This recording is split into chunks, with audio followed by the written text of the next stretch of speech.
Class 12 আগের দিনের class থেকে তোমরা পরিবর্তী প্রবাহ সম্পর্কে ধারণা করতে শিখেছো। পরিবর্তী প্রবাহ কাকে বলে, পরিবর্তী প্রবাহের সমীকরণ কেমন হয়, এই সম্পর্কে ধারণা করতে শিখেছো।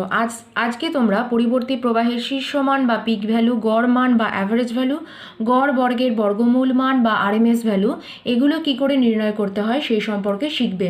তার জন্য আমরা আগে একটা পরিবর্তী প্রবাহের সমীকরণ লিখছি, I = I0 sin omega t.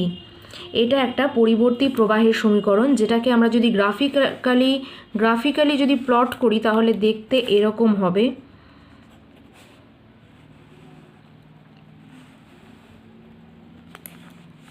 এটা এরকম দেখতে হবে। তোমরা আগের দিনের আলোচনা থেকে এগুলো শিখেছো। এবার আমরা পরিবর্তী প্রবাহের শীর্ষমান বার করব। তোমরা এখানে দেখতে পাচ্ছ I = I0 sin omega t. এই I0 যে কম্পোনেন্টটা আছে, এই I0কে বলা হচ্ছে পরিবর্তী প্রবাহের শীর্ষমান বা পিক ভ্যালু। এটাকে বলা হচ্ছে পরিবর্তী প্রবাহের শীর্ষমান বা পিক ভ্যালু। I0 এটাকে বলা হয় পরিবর্তী প্রবাহের শীর্ষমান বা পিক ভ্যালু। নেক্সট হচ্ছে গড় মান। গড় মান কী করে বার করব? যে গড় মান বার করতে গেলে কি করতে হবে, তোমরা দেখতেই পাচ্ছ এটা একটা টাইমের ফাংশন কারেন্টটা। সুতরাং গড় মান নির্ণয় করার জন্য একটা নির্দিষ্ট সময়, প্রতি মুহূর্তে কারেন্টের মানটা পরিবর্তিত হচ্ছে, সেই জন্য একটা নির্দিষ্ট সময়ের মধ্যে আমরা এই অল্টারনেটিং কারেন্টের অ্যাভারেজ ভ্যালু নির্ণয় করব। আমরা প্রথমে একটি পর্যায়কাল সময়, অর্থাৎ এখানে আমাদের এতটা সময়, এটা 0 টাইম, এটা হচ্ছে টি সময়, এই টি সময়ে এর মধ্যে আমরা অ্যাভারেজ ভ্যালু নির্ণয় করব। তাহলে I অ্যাভারেজ ইকুয়াল টু আমরা কি লিখতে পারি, 1/T integration over 0 to T I into dt. তার মানে 1/T integration over 0 to T, I এর ভ্যালু বসিয়ে দিলে I0 sin omega t DT সমান 1/T, এটা I0 বেরিয়ে যাবে কনস্ট্যান্ট রাশি, সাইন ওমেগা টি ডিটি এটার ইন্টিগ্রেশন করলে হবে minus cos omega t by omega 0 to T। তার মানে হচ্ছে I0/T। আচ্ছা, ওমেগাটা কনস্ট্যান্ট বাইরে বার করে দিলাম, minus cos of omega into T, minus একটা বসবে, তারপরে আবার মাইনাস আছে, সুতরাং কস 0। আচ্ছা, I0/ওমেগা into T minus cos of omega, t মানে হচ্ছে 2π/ওমেগা প্লাস কস 0। তার মানে হচ্ছে I0/ওমেগা টি মাইনাস কস অফ 2π। কস 2π এর ভ্যালু হচ্ছে 1, তার মানে এটা -1 প্লাস 1, তার মানে ভ্যালুটা হচ্ছে 0। তার মানে তোমরা কত পেলে, একটা টাইম পিরিয়ড, এক পর্যায়কালের মধ্যে যদি কোনো অল্টারনেটিং কারেন্টের অ্যাভারেজ ভ্যালু নির্ণয় করা হয় তাহলে তার মান আসে 0। তোমরা গ্রাফিক্যালিও দেখতে পাবে যে এইটা হচ্ছে 0 থেকে টাইম, এটা এক পর্যায়কাল, এর অর্ধেক সময় মানে হচ্ছে এটা অর্ধ পর্যায়কালে। এটা অর্ধ পর্যায়কালে অল্টারনেটিং কারেন্টের একটা হাফ হচ্ছে পজিটিভ আর বাকি অর্ধেক পর্যায়কালে একটা হাফ নেগেটিভ। তাই এই দুটোকে যোগ করলে টোটাল মোট পর্যায়কালে কিন্তু অ্যাভারেজ ভ্যালু 0ই আসবে, যেটা আমরা ম্যাথামেটিক্যালি পেলাম। সেই জন্য তাহলে আমরা অ্যাভারেজ ভ্যালু কী করে নির্ণয় করব, সেই জন্য আমরা অ্যাভারেজ ভ্যালু একটা অর্ধেক পর্যায়কালে আমরা অল্টারনেটিং কারেন্টটাকে অ্যাভারেজ ভ্যালু বার করব, যেটা হবে সেটাই হচ্ছে তার অ্যাভারেজ ভ্যালু। তাহলে তার জন্য আমরা কি করব, একইভাবে I অ্যাভারেজ, শুধু টাইমটা হচ্ছে অর্ধ পর্যায়কাল বরাবর, সুতরাং integration over 1/T/2 integration 0 to T/2 I dt। তাহলে ভ্যালু বসালে 1/T/2 integration over 0 to T/2, I মানে হচ্ছে I0 sin omega t DT. তাহলে I অ্যাভারেজ সমান হচ্ছে 2/T ইন্টু I0টা বেরিয়ে যাবে, সাইন ওমেগা টি ডিটি, এটা করলে হবে minus cos omega t by omega 0 to T/2 সমান 2I0/T। ওমেগাটা বাইরে বেরিয়ে আসবে, minus cos of omega into T/2 মাইনাসে মাইনাসে প্লাস কস অফ 0 সমান 2I0/ওমেগা টি।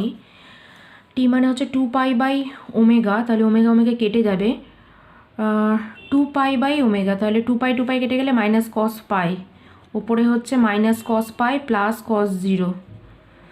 কস পাইয়ের ভ্যালু হচ্ছে -1, তার মানে এখানে +1 হয়ে যাবে, -1 হলে এখানে -1 আছে, +1 হয়ে যাবে, cos 0 +1 তার 2, তার মানে এটা হবে 2I0/ω into capital T into এটা 2 হবে, তার মানে 4I0/ωt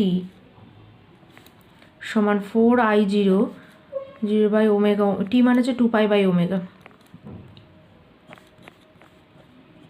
সমান 2I0/π।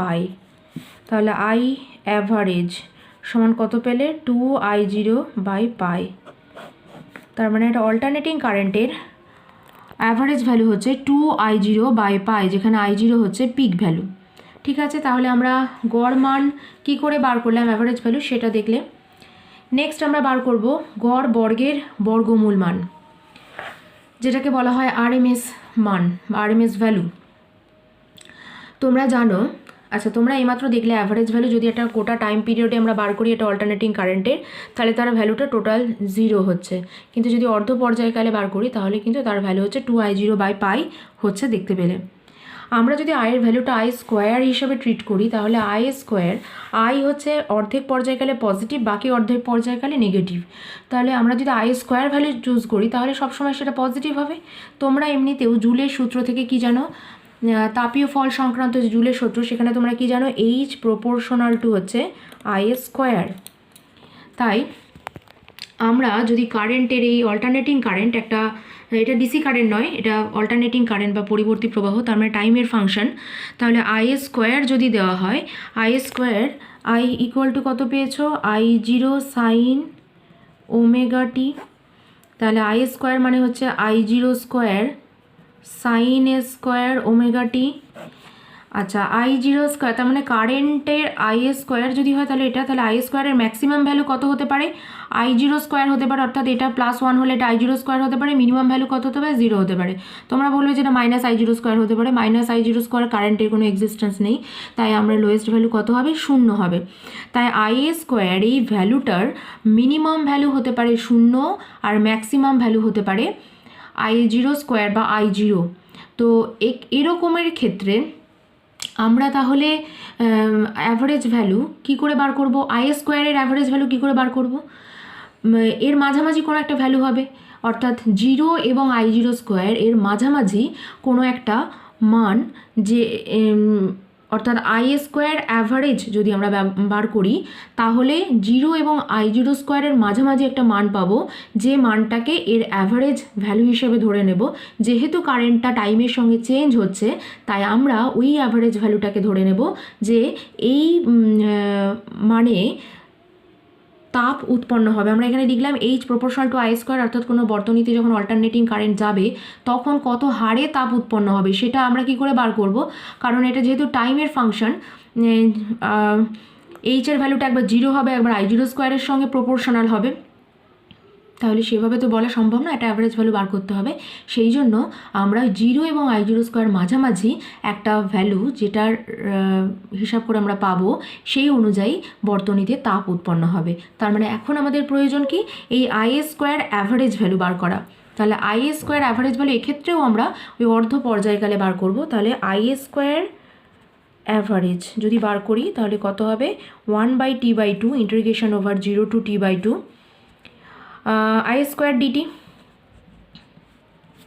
তার মানে হচ্ছে 2/T integration over 0 to T/2 I0² sin A²ωt dt সমান I0²/T integration over 0 to T/2 2 sin² dt 2 sin² dt সমান হচ্ছে 2 sin² থিটা মানে 1 - cos 2 থিটা, তাহলে I0²/T এটা হবে integration over 0 to T/2 1 - cos of 2 theta মানে 2ωt।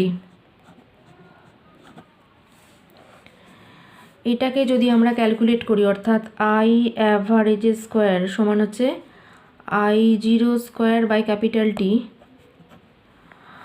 ইন্টিগ্রেশন ওভার dt যদি হয় তার মানে time 0 to T/2 minus cos 2ωt integration over, আমি ওই স্টেপটা জাম্প করছি, integration over 0 to T/2 cos 2ωt dt হবে sin 2ωt/2ω, লিমিট হচ্ছে 0 to T/2, এর পরে সেটাকে সিম্পলিফাই করলে দেখো আই অ্যাভারেজের স্কোয়ার তাহলে কত পেলে I0 square by capital T, third ব্র্যাকেটের মধ্যে এখানে ছিল তোমার টি ছিল, তাহলে টি মানে হচ্ছে T/2 - 0 হলো এর জন্য, আর এর জন্য সাইন 2 ওমেগা ক্যাপিটাল T/2, টি এর জায়গায় T/2 হলো তলায় 2 ওমেগা সাইন 0, এটা ক্যালকুলেট করলে আসবে 0 এই দুটো পার্টি, আর এখানটা আসবে T/2 - 0, তার মানে I0 square by capital T/2, তার মানে হচ্ছে I0 স্কোয়ার বাই 2, তার মানে কি পেলে তোমরা আই অ্যাভারেজ স্কোয়ার সমান পেলে আই অ্যাভারেজ স্কোয়ার সমান পেলে I0 স্কোয়ার বাই 2, তাহলে আই অ্যাভারেজ সমান যদি বার করা হয় সেটা কত হবে, আই অ্যাভারেজ ইকুয়াল টু হচ্ছে রুট ওভার, এটা রুট ওভার করা মানে হচ্ছে I0 বাই √2, এটাকেই বলা হচ্ছে RMS ভ্যালু, তাহলে এটা সমান হচ্ছে IRMS। ঠিক আছে, এটাকেই বলা হয় গড় বর্গের বর্গমূল মান, গড় বর্গের বর্গমূল মান। এই যে গড় বর্গের বর্গমূল মান অর্থাৎ √ আই অ্যাভারেজ স্কোয়ার, সেটা হচ্ছে IRMS ভ্যালু। অল্টারনেটিং কারেন্টে এই IRMS এই ভ্যালুটা থেকে আমরা কিন্তু অনেক তথ্য পাই, যেমন তোমরা যে সাপ্লাই লাইনের আমাদের যে সাপ্লাই লাইনের যে এসি ভোল্টেজটা আসে, আচ্ছা সেটা আমরা ভোল্টেজের ব্যাপারে বলবো, এখানে কারেন্টটা নিয়ে আমরা আলোচনা করছি, এটা পরে বলছি। আচ্ছা আমরা তাহলে কি পেলাম I0 বাই √2 সমান IRMS, এবার যদি আমরা IRMS বাই I অ্যাভারেজ করি তাহলে কত পাবো, IRMS মানে হচ্ছে I0 by √2, R I average সমান কত পেয়েছি 2I0 by pi, I average সমান কত পেয়েছি 2I0 বাই পাই পেয়েছি, এখানে বসিয়ে দিলে 2I0 বাই পাইটা উপরে উঠে যাবে, তার মানে আমরা কত পেলাম π/2√2, এটা করলে আসবে 1.11। এই IRMS বাই আই অ্যাভারেজ এই অনুপাতটাকে বলা হচ্ছে ফর্ম ফ্যাক্টর। এইটার ওপর ডিপেন্ড করছে এই ভ্যালুটা আমাদের কত বেরোলো, বা আকৃতি গুণক বলা হয় বাংলায়, এই ভ্যালুটা আমাদের বেরোলো 1.11, এই ভ্যালুটার ওপর ডিপেন্ড করছে যে অল্টারনেটিং কারেন্টটা বা পরিবর্তী প্রবাহ সাইনুসয়েডাল হবে নাকি অন্য কোনো আকৃতির হবে, এর বক্রীয় প্রকৃতিটা অন্য টাইপের হবে, তো সেইটা এই ফর্ম ফ্যাক্টরটার ওপর ডিপেন্ড করছে।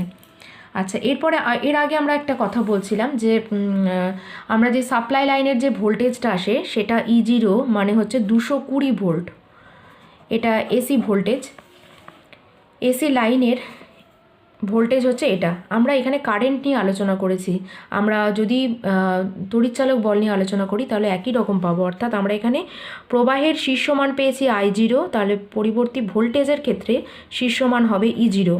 আমরা কারেন্টের ক্ষেত্রে পেয়েছি I অ্যাভারেজ সমান হচ্ছে 2I0 বাই পাই, তাহলে আমরা যদি এটা পরিবর্তী ভোল্টেজের ক্ষেত্রে E অ্যাভারেজ বার করি এটা পাবো 2E0 বাই পাই। একইভাবে আমরা IRMS সমান পেয়েছি I0 বাই √2, আমরা পরিবর্তী ভোল্টেজের ক্ষেত্রে যদি এটা বিবেচনা করি ERMS সমান পাবো E0 বাই √2। তাহলে এই রিলেশনটা থেকে তোমরা কি পাচ্ছ, E0 মানে পিক ভ্যালু, তাহলে √2 ইন্টু ERMS ভ্যালু।